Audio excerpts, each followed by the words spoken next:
human beings and the vast majority of animal life navigate through the aid of vision. The colors that we as humans see do transmit through the atmosphere quite well.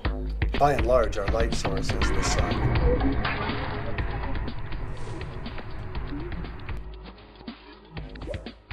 So optical science is the study of light and usually its application.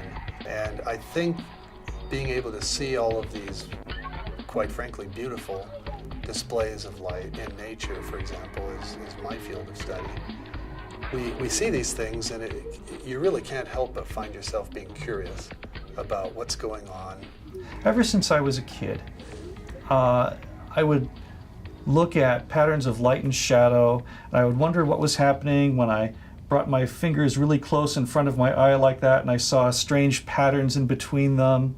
And I guess I was always noticing strange optical things happening that I didn't know how to understand. We've all seen rainbows, we've all seen daylight, and we've all seen darkness, but we don't all understand it to the same level. It seems like there's no end of fascination to light and how it behaves.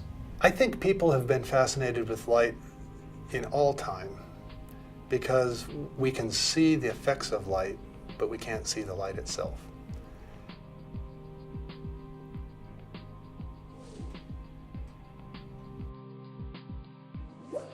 I've spent a lot of time pondering the question of why did this happen in Bozeman?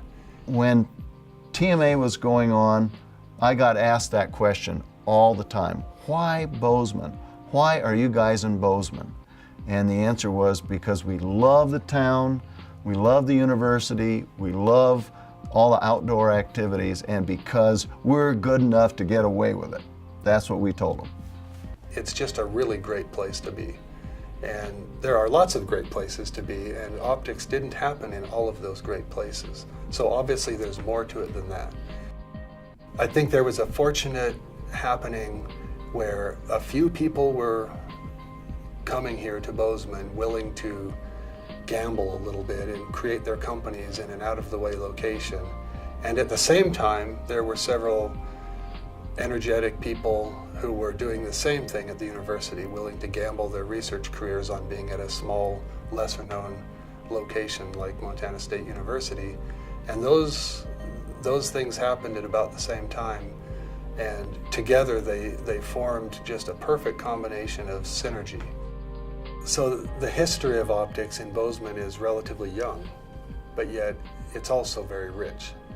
I taught mostly electronics, and a course that I started that we loosely called electro-optics. Teaching was less fun, and the research was still fun, and here was this chance to go do research. And the way it ended up, the week I was granted tenure, I accepted a position to start or help start this little company outside of the university, but still in Bozeman. And there was pretty early in Bozeman, and you know, there wasn't a lot of optics going on here, but there were a few people here, and in this department, Rufus Cohn was here, and so that really played a role, because Rufus Cohn was here, and John Stover was in electrical engineering, and I thought, well, that would be good. When I arrived in MSU in 1974, there was really no laser activity at the campus. Pat Callis in chemistry was doing spectroscopy, which was my field.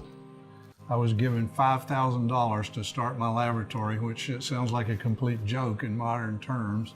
But it turned out that some of the work that I was doing in Los Alamos wanted to continue to do that work. And we came here with a truck full of equipment, and very nice and expensive equipment, backed it up to AJM and Johnson and just unloaded it, and it gave us a really nice start to get the whole program going and get the lab going. Optech was created originally as a mechanism to basically to allow faculty members that are doing optics-related research to get together and share ideas. So Optech, the Optical Technology Center, is this virtual center at Montana State University, and our optics program at MSU encompasses a very wide range of activities, and ranges from the very small to the very large.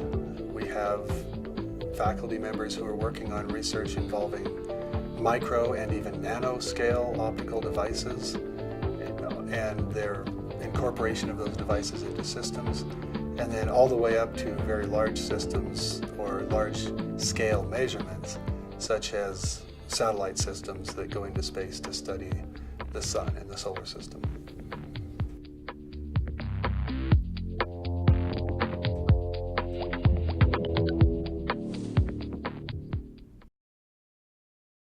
In the early days of the Moses project, we started with no laboratory. We started with 4 walls, and but no equipment.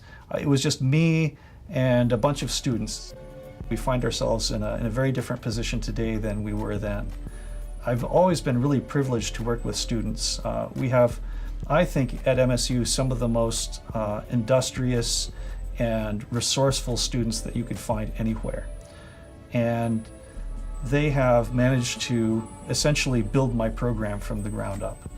I had the privilege over the course of, about the last 10 years on the Moses program, working with on the order of 30 different undergraduate students, half a dozen graduate students, and students really are what make the program run. They let me do stuff in the laboratory sometimes, but for the most part I just stand there and say, hey, why don't you try this? Or more often they tell me, no, we actually tried that already. So yeah, they're the ones who really make it happen. At the university, we're charged with trying to explore new ideas, and we don't always have the luxury of pursuing an idea clear to the point of commercialization, where it's really ready to hand off to somebody who would be a customer of that technology. So it's terrific when we can have a partnership with a company like Bridger Photonics, who can take the fundamental research results and then invest the resources to develop that, to engineer it to the point where it's reliable enough to call it a product and to make it available to the public. It was a huge asset to have MSU. We couldn't have done it without MSU. The fact that we could collaborate with MSU, the MSU had personnel, ideas, and the infrastructure for doing research that we wanted to do. I would say that it's very common for students at Montana State University to work with local optics companies. We work side by side with Bridger Photonics to collaborate on multiple different MEMS devices. Research-wise, I look at optical instrumentation for especially imaging devices. We're building microscopes that will allow us to look at tissue in the body so that we can do diagnosis of diseases like cancer. So the micromirrors we're building are variable focus lenses. They are reflective mirrors that act as a lens. If I have a beam of light reflecting off of a mirror and that mirror has some curvature, then the light's going to come to a focus. Kyle Oliver is an undergraduate student in electrical engineering. So he's working in the clean room making these membranes that we build our deformable mirrors from. The idea is to take a very thin membrane which has a metal coating over the top of it to make it reflective. That's our mirror. So we apply a voltage, we get a force, and we cause the membrane to be attracted to the substrate, and that changes the curvature of the mirror.